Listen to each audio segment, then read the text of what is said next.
ભાવનગરમાં લઠ્ઠાકાંડ થયો। आज લઠ્ઠાકાંડમાં 10 લોકોના જીવ ગયા અને અત્યારે હાલ ઘણા બધા એવા લોકો છે કે જે લોકો જીવન અને મરણ વચ્ચે ઝોલા ખાઈ રહ્યા છે। ગુજરાતમાં ફરી એક વખત એ વાત સાબિત થઈ ગઈ કે ગુજરાતમાં દારૂબંધી ફક્ત નામની જ છે। જો ખરેખર દારૂબંધી હોત તો આવા કિસ્સાઓ સામે આવ્યા જ ન હોત। આ વાતને લઈને અત્યારે હાલ વિપક્ષ મેદાને છે। પાટણની અંદર કોંગ્રેસના નેતાઓ દ્વારા વિરોધ કરવામાં આવ્યો અને આજ કોંગ્રેસ નેતાઓની અટકાયત પોલીસે કરી લીધી। આખો આ મામલો શું છે તેની વાત વિગતે કરીએ। નમસ્કાર, હું હંસિની અને તમે જોઈ રહ્યા છો નિર્ભય ન્યૂઝ। એક તરફ આ મામલે ભારતીય જનતા પાર્ટીના નેતા જીતુ વાઘાણી દ્વારા એવી વાત કરવામાં આવી રહી છે અને ઘણી બધી વસ્તુ એવી પણ કહી છે કે અમે લોકો તપાસ કરીશું, પણ ખરેખર આ તપાસ ક્યારે કરવામાં આવશે? એક બાદ એક એવા કિસ્સાઓ સામે આવી રહ્યા છે કે જેના ઉપરથી એવી વસ્તુ સાફ ખબર પડી રહી છે કે ગુજરાતમાં ફક્ત દારૂબંધી નામની જ છે।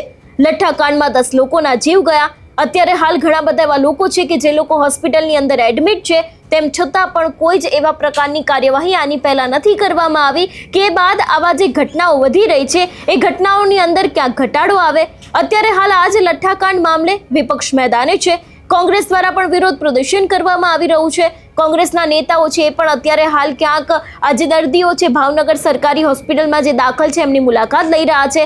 ગઈકાલે જિગ્નેશ મેવાણી દ્વારા પણ મુલાકાત લેવામાં આવી હતી, પણ હવે જ્યારે પાટણમાં સમગ્ર મામલે વિરોધ થયો હતો ત્યારે આ જ નેતાઓની અટકાયત પોલીસે કરી હતી। સૌથી પહેલા તો એ દ્રશ્ય ઉપર નજર કરીએ।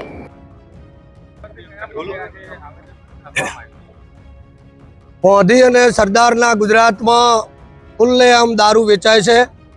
2 દિવસ અગાઉ ભાવનગરમાં લઠ્ઠાકાંડ બન્યો અને લઠ્ઠાકાંડમાં 8 લોકોના જીવ ગુમાવ્યા।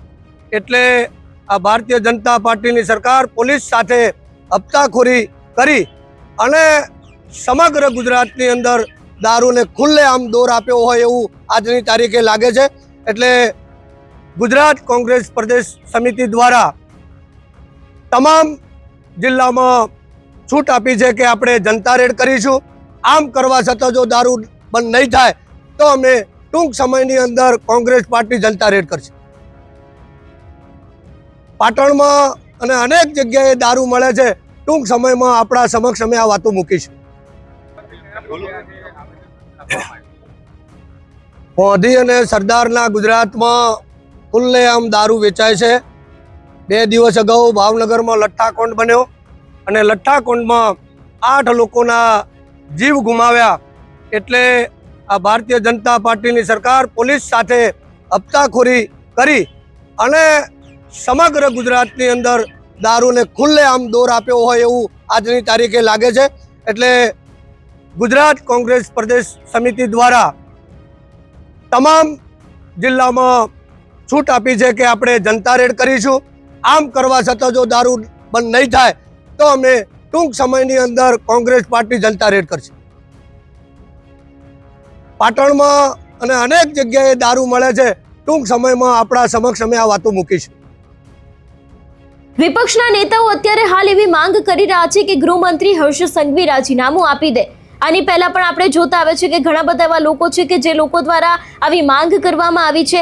એક બાદ એક વિપક્ષના નેતાઓ અત્યારે હાલ ભાજપ ઉપર આકરા પ્રહાર કરી રહ્યા છે। ગુજરાત પોલીસને પણ ક્યાંક વાત કરવામાં આવી રહી છે કે જો તમારી કાર્યવાહી પહેલેથી જ શરૂ થઈ ગઈ હોત તો આવી રીતની ઘટનાઓ પહેલા આવી જ ના હોત અને અત્યારે આખો આ લઠ્ઠાકાંડ છે તે બન્યું પણ ના હોત।